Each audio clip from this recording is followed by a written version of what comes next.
The Amazon rainforest looked, from the plane window, like an endless ocean of green. Clouds drifted low, casting soft shadows that slid across the canopy like slow-moving ghosts. Rivers sliced through the forest like silver serpents, twisting and folding in on themselves. To most people, it was just a distant view, something to photograph and forget. But to Daniel, pressed against the tiny window, it felt like looking down into the lungs of something alive. He had been dreaming of this place since he was a child, when his grandmother used to tell him stories about a river that could dream. "Not dream like you do," she would say, stirring a pot in the small kitchen of their crowded city apartment. "The river dreams in stone, in trees, in the animals that pass its banks. It remembers." Back then, he thought it was just a poetic way of talking. Now, as the plane began its descent toward a small Amazonian city, the words returned with a weight they hadn't had before. He wasn't coming as a tourist. He was a geologist and researcher, part of a project supposedly focused on riverbed sediments and mineral deposits. The sponsors spoke the language of science and conservation, but their eyes lit up a little too brightly when the word rare came up. Rare metals, rare stones, rare opportunities. Still, Daniel had convinced himself that his role mattered. If he could understand the river, maybe he could help protect it. At least that was the story he told himself as the wheels hit the tarmac and the green ocean rose up to surround him. The heat hit him first as he stepped off the plane, a wall of moist air that wrapped around him like a heavy blanket. The sky above was a washed-out blue, the sun already high. A chorus of sounds rose from beyond the airport fence. Birds calling, insects buzzing, distant voices, the low growl of an unseen engine. A man stood near the exit, holding a simple cardboard sign with Daniel's name on it. He was in his 50s, with deep lines around his eyes and skin darkened by years under the sun. His hair was shot with gray, pulled back into a small knot. He wore a faded t-shirt and jeans, and his eyes held the sharp focus of someone who had spent his life reading rivers instead of books. "You're Daniel?" the man asked, lowering the sign. "I am," Daniel replied, adjusting his backpack. "You must be Marcos." "That's me," the man said with a small nod. "Come, the river won't wait forever." They drove through dusty streets, past low houses painted in peeling colors, past stalls selling fruit, tools, plastic toys, gasoline in reused soda bottles. Dogs slept in patches of shade. Children ran barefoot, chasing a worn soccer ball. Motorbikes buzzed past like frantic insects. At the edge of town, the asphalt ended abruptly. Ahead, a wide brown river stretched to the horizon, slow and heavy, reflecting the pale sky. Boats of all sizes lined the shore, narrow wooden canoes, larger motorized vessels, rafts of logs tied together. The air smelled of mud and fish and gasoline. "That's her," Marcos said, nodding toward the water. "The river that brought my grandparents, and their grandparents, and maybe yours without you knowing." "She's beautiful," Daniel said quietly. "She's old," Marcos corrected. "Old and patient, but even patience can be broken if we push too much." They loaded Daniel's luggage and equipment onto a long, narrow wooden boat with a small outboard motor. As the boat pushed off from the shore, the city slowly receded, swallowed by distance and trees. The river opened its arms. For hours, they moved along the water, the engine's steady drone blending with the sounds of the forest. Trees leaned over the water, their branches reaching out as if trying to touch their reflection. Bright birds flashed between the leaves like living sparks. Here and there, narrow side channels disappeared into dense walls of vegetation. Daniel leaned against his backpack and watched, feeling small and exposed under the vast sky. "Marcos," he said after a long silence, "can I ask you something?" "You're already asking," Marcos replied, a hint of amusement in his tone. "Have you ever heard of a river that dreams?" Daniel asked, suddenly unsure of how to phrase it without sounding ridiculous. Marcos's face didn't change, but his eyes flickered briefly toward Daniel. "You mean the stories about the river that remembers?" he asked. Yes, Daniel said. My grandmother told me something like that.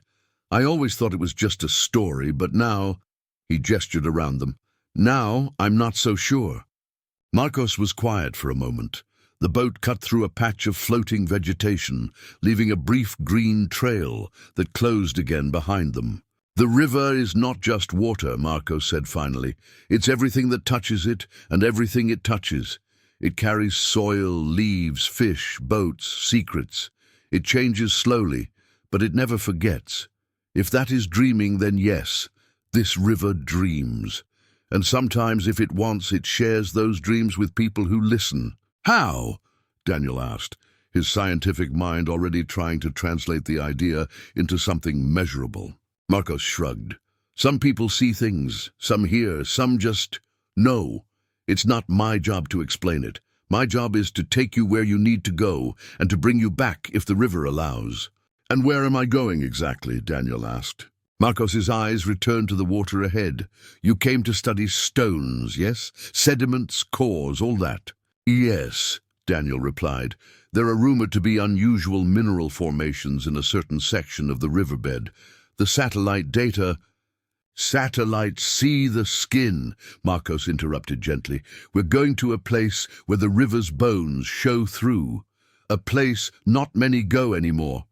Some say the stones there are not just old, but awake. Awake? Daniel repeated, half curious, half skeptical. Marcos smiled faintly. You will see. They stopped for the night in a small riverside village, where wooden houses stood on stilts above the mud. Children watched them from doorways. Women with wise eyes and strong hands offered them plates of fish and cassava. The air was thick with humidity and the smell of cooking smoke. An elderly woman with braided hair approached Daniel as he sat near the water, letting his fingers trail in the current. You're the one going upriver, she said, more a statement than a question. I am, he answered, just for research. She laughed softly, a sound like dry leaves. Research, she repeated. That word has many faces. Just remember, the river has seen researchers, gold hunters, missionaries, thieves, and saints. It knows the difference. I'm not here to take anything, Daniel said quickly. I just want to understand. The woman's gaze softened. Understanding is already taking, she said, but it can also be giving if you share what you learn in a good way. She reached into a small woven pouch at her waist and pulled out a smooth, dark stone, no bigger than a walnut. Its surface was worn down, polished by time and touch. She pressed it into his hand. What is this? He asked. A reminder, she said. You come to study the river's stones. Let this stone study you. Carry it. When the time comes, you'll know what to do with it. Before he could ask more, she turned and walked away, the beads in her hair clicking softly. That night, Daniel lay in a hammock under a mosquito net, listening to the thick symphony of the forest. Frogs croaked, insects hummed, leaves rustled. The river just beyond the houses whispered its endless, low song. He held the stone in his hand, feeling its cool weight, its smooth surface under his thumb. As he drifted toward sleep, he imagined the river flowing over millions of stones like this, shaping them slowly, whispering to them in currents and eddies. In his dream, he wasn't floating on the surface of the water. He was deep below it, among rocks and roots and drifting shadows of fish. The river around him was both water and something else, voices, memories, faces, flashes of fire and rain. He saw cities rise along distant shores, then fade. He saw trees fall in waves under the bite of machines. He saw stars reflected on the black surface of the water at night, mirrored galaxies trembling with each ripple. When he woke, dawn had barely begun to touch the horizon. The stone was still in his hand. They left as the first light rose, painting the river in bands of gold and rose. Mist curled off the water's surface, wrapping around the boat in drifting veils. The air felt cooler, expectant. Today we leave the parts where people talk loud, Marcos said simply. From here on we listen more. The river narrowed gradually, though it still held a steady strength. Sandbanks appeared, forcing them to navigate carefully. Birds watched from low branches. In one curve, they saw the sleek back of a pink river dolphin breaking the surface, then disappearing again as if the sight had been imagined. By midday, they reached a section where the water grew darker and slower, and the banks rose slightly, exposing layered roots and stones. Overhanging branches formed a tunnel of green, and the sky became just a broken strip overhead. "We're close," Marcos murmured, cutting the motor. The sudden silence felt enormous, filled with the quiet breathing of the forest. The boat drifted, carried by the subtle push of the current. "This is as far as engines go," he said. "From here, we move differently." They secured the boat to a thick root and unloaded the lighter equipment. Daniel slung a pack over his shoulders, feeling the familiar weight of notebooks, sample bags, measuring tools, and a small waterproof recorder. He felt for the stone the old woman had given him. It was in his pocket, heavy and reassuring. They climbed up the muddy bank, using exposed roots for support. The ground at the top was spongy underfoot, covered in a layer of fallen leaves that had been slowly turning back into soil for years. Trees towered overhead, their trunks painted with stripes of lichen and moss. Marcos moved with effortless familiarity, weaving between trunks, ducking under vines, stepping over roots. Daniel followed, breathing hard in the thick, wet heat, his shirt sticking to his back. "How far is it?" Daniel asked at one point, sweat dripping into his eyes. "Distance is not the right question," Marcos replied without turning. "We are walking into the river's memory. Sometimes memory is close, sometimes it takes time to reach." The forest grew denser. Strange flowers clung to trunks, their petals like bright open mouths. Ants marched in long, determined lines. Somewhere overhead, a howler monkey shouted, its call reverberating through the trees like distant thunder. Finally, they emerged onto a small rise that overlooked a hidden bend in the river below. Here, the water was different, darker, almost black, as if it held within it the shadows of all the nights that had ever passed over it. On the far bank, jagged rocks jutted out from the earth, their surfaces etched with lines and patterns that looked almost like writing. The stones formed a kind of crescent, embracing a small pool where the river's current slowed to a slow, swirling dance. "There," Marcos said, pointing. "This is where the stones speak loudest, where your instruments will find what they are looking for, and maybe more than that." Daniel stared, transfixed. The rocks shimmered faintly in the diffuse light, veins of different colors running through them, deep reds, pale greens, streaks of glittering mineral. The pool below them felt like an eye, dark and watchful. "What is this place?" he asked, his voice unconsciously dropping to a whisper. "Some say," Marcos replied, "that when the world was young, a piece of the sky fell here and melted into the earth. Others say the river, after carrying so many stories, needed a place to set them down, and this is where they hardened into stone. Geologists have other names. None of the names are wrong, none are complete. They descended carefully, sliding and stepping until they reached the water's edge. The air here was cooler, the shade deeper. The sound of the river was lower, more resonant, as if they were standing in a chapel of flowing water and stone. Daniel knelt near one of the jagged rocks and ran his fingers over its surface. The patterns were indeed unusual, spirals, branching lines, small depressions that looked like the imprints of shells or leaves, long erased elsewhere but preserved here. "It's like a record," he murmured, "a record of time." "Yes," Marco said, "a record written in a language you understand with your machines, and in another language you can only understand if you let go of needing everything to fit in a chart." Daniel set up his equipment. Small hammers, chisels, sample bags, a portable core drill.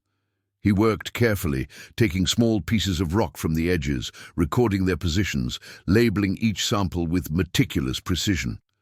This part felt reassuringly familiar. The systematic approach, the structure, the certainty that data could be gathered, analyzed, interpreted. But as he worked, he kept feeling the weight of the stone in his pocket like a small, steady heartbeat. When he paused to drink water, he noticed something else. The patterns in the rocks, when he looked at them not as mineral formations but as shapes, began to resemble other things. The curve of a river bend, the branching of a tree, the network of tributaries seen from above, the lines on an old woman's hands. He shook his head, trying to refocus. This was how people lost objectivity, he told himself, by reading meaning into everything. Yet the sense of being watched remained. "Marcos," he said, "have others come here before me? Researchers, I mean." "Some," Marcos answered.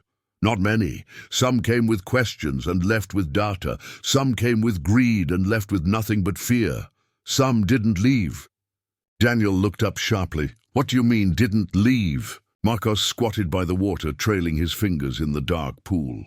"The river keeps what it wants," he said simply. "Sometimes that means bodies. Sometimes it means pieces of souls, of minds. I have seen people return from this place with eyes like stones. They move, they talk, but something stays here." A chill ran through Daniel despite the heat. "Why bring me here then?" he asked quietly. "Because you came with more questions than hunger," Marcos said. "Because the old woman gave you a stone. Because the river is curious about you. And because, whether I like it or not, my job is to guide, not to decide." The day wore on. Light shifted slowly. Daniel took measurements, noted strange things, unusual magnetic readings, odd temperature variations in the water. At some point, the forest seemed to grow even more silent, as if leaning in to listen. He found himself drawn to the pool in the center of the crescent of rocks. Standing at its edge, he peered down. The water was so dark it might have been solid. Yet when he focused, he could see faint movement, tiny leaves spinning in slow circles, the hint of a fish's tail flicking in the depths. Without really knowing why, he took the stone from his pocket, the one the old woman had given him, and held it over the water. "What are you doing?" Marcos asked softly behind him. "I don't know," Daniel answered truthfully, "but I think this doesn't belong to me anymore." He knelt closer and spoke, feeling slightly foolish and yet compelled. "I came here to study you," he said, to the pool, to the river, to the stones. "But I know that's not enough. I know I'm just another pair of eyes in a long line of eyes. I don't want to take more than I give. So, here." He opened his hand and let the stone fall. It hit the surface with a small, soft sound, sending out perfectly round ripples that expanded and faded. For a moment, nothing else happened. Then he felt it. It began as a pressure on his skin, like the heaviness before a storm. The air seemed to grow thicker, the sounds of the forest dulled, as if someone had turned down a volume knob. His vision blurred at the edges. "Daniel," he heard Marcos say, distant and distorted, "breathe slowly." He tried. Inhale, exhale. The world around him tilted, and he wondered if he was fainting from the heat. But then, just as he thought he might fall, something else took over. He was no longer looking down at the pool from the outside. He was in it, or more precisely, he was in the river. Not at one single point, but at many. He felt the pull of gravity, the push of currents, the tug of roots, the soft touch of fish bodies brushing past. He felt rain hitting his surface in countless tiny impacts, felt leaves fall and dissolve, felt boats cut through him, engines churning his skin. He saw things, but not with eyes. He saw forests rising and falling, fires burning along his banks, men panning for gold, throwing back tailings that glowed with chemicals. He saw children swimming, their laughter bubbling through him, washing away for a moment the weight of other things. He saw, from far above, his own body twisting through the land like a serpent of time, carrying grains of ancient mountains ground to powder, carrying seeds, carrying the ashes of burned trees. He saw himself in the past, before there were any engines or cities along his course, when only canoes and bare feet touched him. He saw him in futures that branched, in one, choked with mud and poison, shrunken and shallow, in another, still deep and dark, with renewed forests along his sides, guarded by laws and songs and stubborn people who refused to forget. The visions flowed not in a neat sequence but in layers. They overlapped, mingling grief and beauty, destruction and resilience. Within all of it, he sensed something like an awareness, not like a human mind, not with words, but with patterns, flows, pulses. The river did not think exactly, but it responded. It remembered. It dreamed. A thought, not quite a voice, but close enough, rose through the flood of images. "You came to read me in stone and sand," it said without sound. "Do you also accept being read?" Daniel wanted to answer, but he had no mouth here, so he thought back, or rather felt back, yes. Another wave of images washed over him, but now they were more personal. He saw himself as a child, sitting at his grandmother's kitchen table, watching her hands move as she told him stories. He saw himself years later, sitting in lecture halls, his notebooks full of neat diagrams, learning how to analyze rocks and water samples. He saw the small compromises he had made, accepting money from sponsors whose motives weren't pure, telling himself he could do good from the inside, ignoring some of the unease in his own chest. The river's awareness flowed through these scenes, like a current exploring a channel. "You are not innocent," it seemed to say, "but you are not blind. You are made of contradictions like all of them." Daniel felt exposed, but also strangely relieved. There was no point pretending here. The river already knew. "What do you want from me?" he tried to ask within this strange shared space. The answer came slowly, like sediment settling after a disturbance. "Listen," it said, "then carry what you hear, not just in numbers but in stories. They count different things. Both are needed." The images began to fade, the pressure easing. He felt his own body again, knees on damp rock, hands gripping the edge of the pool. His chest burned. He dragged in a deep breath of hot, humid air. He blinked. The forest came back into focus. The water in the pool was still again, as if nothing had happened, except for the faint trace of ripples from the stone. Marcos's hand was on his shoulder, steady and firm. "You went somewhere," the guide said quietly.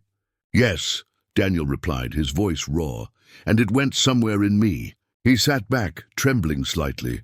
For a long time they were silent, each listening to the forest in their own way. When they finally packed up to leave, Daniel's sample bags were filled with carefully labeled rocks, but he knew that the most important thing he carried could not be weighed or measured. As they walked back through the forest and climbed down to the boat, the world looked the same, but he felt different inside it. The shapes of roots and trunks, the way the light filtered through leaves, the murmur of the river. All of it felt thicker with meaning, as if another layer of reality had been revealed. On the way back downstream, as the boat's engine hummed and the afternoon light slanted golden, Marcos broke the silence. "So," he said, "what will you tell them when you return? Your bosses, your colleagues, the people who signed the papers?" Daniel watched a line of floating leaves drift by, some green, some brown, all carried along without resistance. "I'll tell them the rocks are unusual," he said slowly. "I'll show them the data. They'll see the potential, the rarity. Some will talk about mining, about profit." "And then?" Marcos asked. "And then," Daniel continued, "I'll tell them something else too. I'll tell them this river is not just a place where rare minerals lie. It's a living archive, a dreaming thing. I'll tell them that taking from here would not just be extraction, it would be erasing a story we barely understand." "Do you think they'll listen?" Marcos asked without judgment. "Some won't," Daniel admitted. "Some will laugh, but others—" He shrugged. "Others might feel something, enough to slow a decision, enough to shift a line on a map." He turned to look at Marcos. "And I'll write," he added, "not just papers, stories, for people who will never see this river with their own eyes, people who think of it only as a line on a globe, far away from their daily lives. If I can make even a few of them feel what I felt, then maybe the river's dream will live in them too." Marcos nodded slowly. "That is good," he said. "Stories travel in ways stones cannot, and numbers travel in ways stories cannot. Together, they are harder to ignore." They stopped again at the small village where they had spent the night before. The old woman was waiting by the shore, as if she had known the exact hour of their return. "Well?" she asked, looking at Daniel with keen eyes. "Did the river accept you?"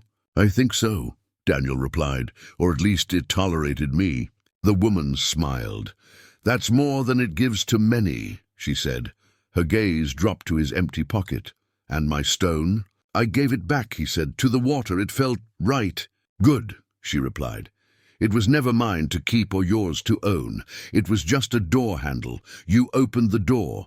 Now you must decide what to do with what you saw." That night, on the balcony of a small guest house overlooking the river, Daniel sat with a notebook on his lap. The stars were faint behind a thin veil of clouds, but their presence could be felt. The river moved below, dark and patient. He began to write.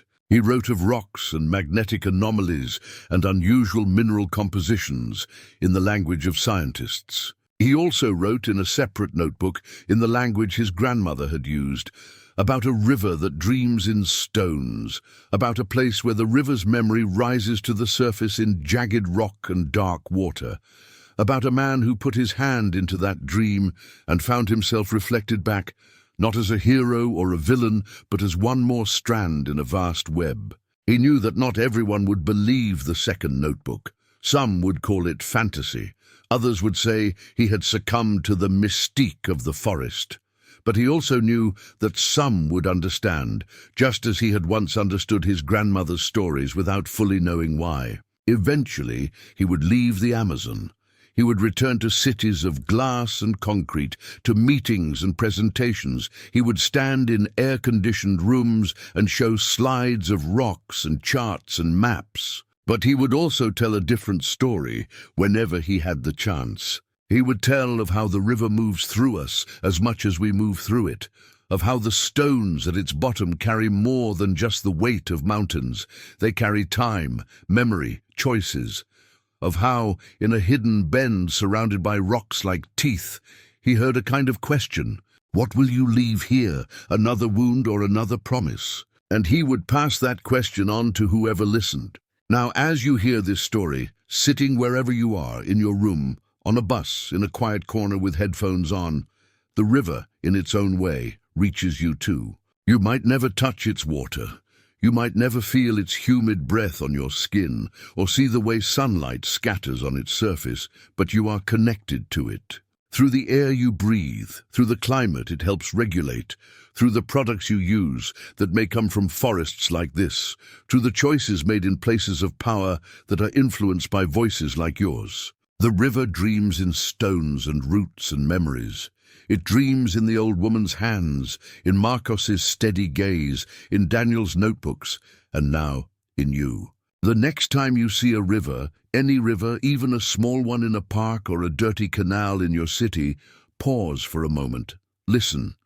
Imagine that beneath the surface, a long story is being written in silt and stone. Imagine that it remembers footsteps and bridges and rains and droughts. Ask yourself quietly, what am I leaving in this story? A trace of care or another line of forgetfulness? You don't have to travel to the Amazon to answer. You answer in small ways every day. What you support, what you ignore, what you protect, what you consume, what you say, what you stay silent about. Somewhere far away, a wide brown river slides past jagged stones under a canopy of ancient trees. It moves past villages, past hidden bends, past the place where a single small stone dropped by a man with many questions still rests on the bottom, wrapped in silt, its presence noted in the river's long, slow dream. The river remembers. Now, because you have listened to this story, a part of you remembers too.